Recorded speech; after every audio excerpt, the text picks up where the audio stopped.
All right. President Ramaphosa, you wanted to jump in. Yeah, on the peace process, particularly in the conflict that's been happening on our continent and particularly in the Eastern DRC, I'd like to compliment rather than contradict what President Kagame is saying.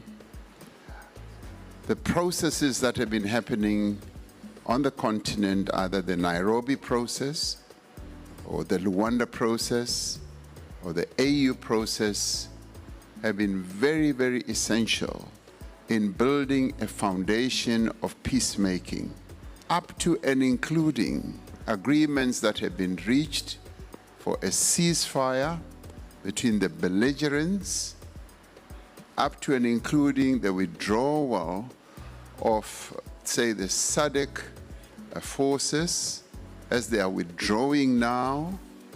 I mean, people may think that President Kagame and I are in conflict, and some of you may have thought that there's going to be fireworks as we're sitting close to each other. It is wonderful to see you agreeing and not contradicting each other. You're all thinking it.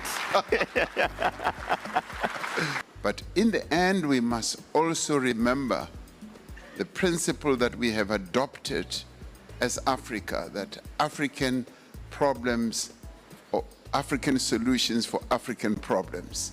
In the end, and President Kagame knows this, whatever discussions are happening, in the end has to be endorsed, signed off, and owned and appropriated by us as Africans.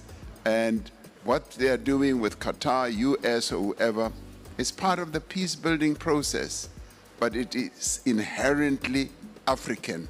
And we must thank and applaud those who are assisting because they are our partners, but we are the owners of the whole process ourselves as Africans.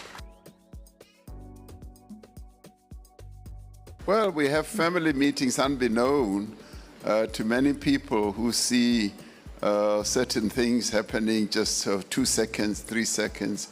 We have family meetings between the two of us, ongoing discussions, and on a speed dial with each other to discuss all manner of things. So forget the psychedelic things that happen in the air. Focus on what we do together to build the peace process on our continent.